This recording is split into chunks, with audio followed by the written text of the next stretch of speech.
Christ Triumphant, April 6, Daily Devotional by Ellen G. White. Results of hardening the heart against God.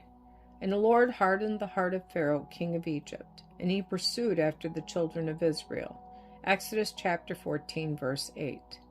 When light from God, strong and convincing, came to make known the great I Am, Pharaoh was compelled to yield.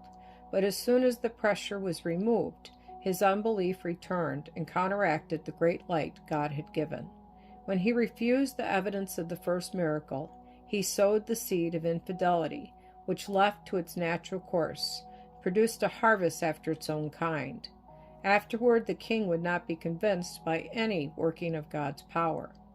The monarch hardened his heart and went on from one step to another of unbelief, until throughout the vast realm of Egypt the firstborn, the pride of every household, had been laid low. After this he hurried with his army after Israel. He sought to bring back a people delivered by the arm of omnipotence. But he was fighting against a power greater than any human power, and with his host he perished in the waters of the Red Sea. The despisers of God's law are practicing the same sin that Pharaoh practiced. They are hardening their hearts. The voice of God is rejected for human theories, for satanic suggestions and delusions. The Holy Spirit is resisted and set aside. The iniquities of the fathers are visited upon the children. The Spirit of God keeps evil under the control of conscience. When people exalt themselves above the influence of the Spirit, they reap a harvest of iniquity. Warnings have less and less power over them. They gradually lose their fear of God. They sow to the flesh, they will reap corruption. The harvest of the seed that they themselves have sown is ripening.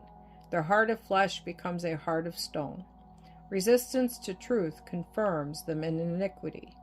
All should be intelligent in regard to the agency by which the soul is destroyed. It is not because of any decree that God has sent out against men or women. He does not make them spiritually blind. God gives sufficient light and evidence to enable them to distinguish truth from error, but he does not force them to receive the truth. He leaves them free to choose the good or to choose the evil.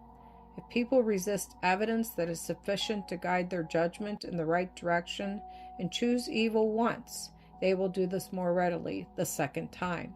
The third time they will still more eagerly withdraw from God and choose to stand on the side of Satan. And in this course they will continue until they are confirmed in evil and believe the lie they have cherished as truth.